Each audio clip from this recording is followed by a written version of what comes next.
patrie. Pour l'honneur de la patrie. Un peuple qui représente au Sénégal. Un peuple qui représente au Sénégal.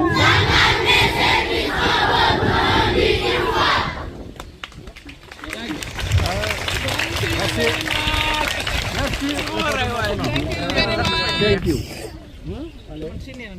Allez, monsieur Diallo, on a fini maintenant. Asie, de survivre aux prisons allemandes, de traverser l'Italie, la Provence, les balles, la neige, la faim.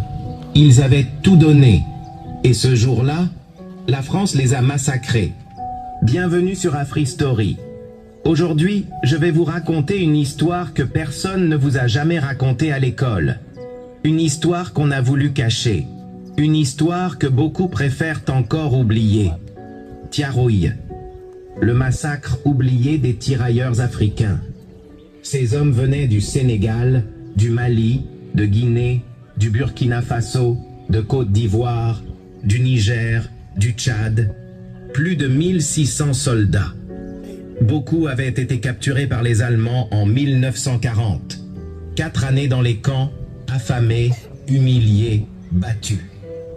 Mais ils avaient tenu bon, parce qu'ils croyaient qu'un jour, ils pourraient rentrer chez eux, fiers d'avoir contribué à libérer le monde du nazisme. En novembre 1944, on les ramène enfin au Sénégal, dans le camp militaire de Tiaroy, à quelques kilomètres de Dakar. On leur avait promis une chose simple. Vous serez payés comme les soldats français.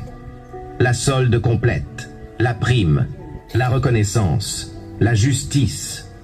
Mais quand ils arrivent, la réalité tombe.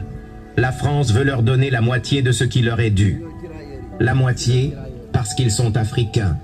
La moitié parce que leur peau est noire. La moitié parce que dans l'esprit colonial de l'époque, leur vie valait moins. Les tirailleurs refusent l'argent. Mais attention, ils refusent paisiblement aucune violence, aucune mutinerie, aucune arme, juste une demande. Payez-nous ce que vous nous devez. C'est tout. Mais la France coloniale de 1944, ce n'est pas une France qui discute. C'est une France qui ordonne. Et quand on ose la contredire, elle écrase. Le 30 novembre 1944, dans la nuit,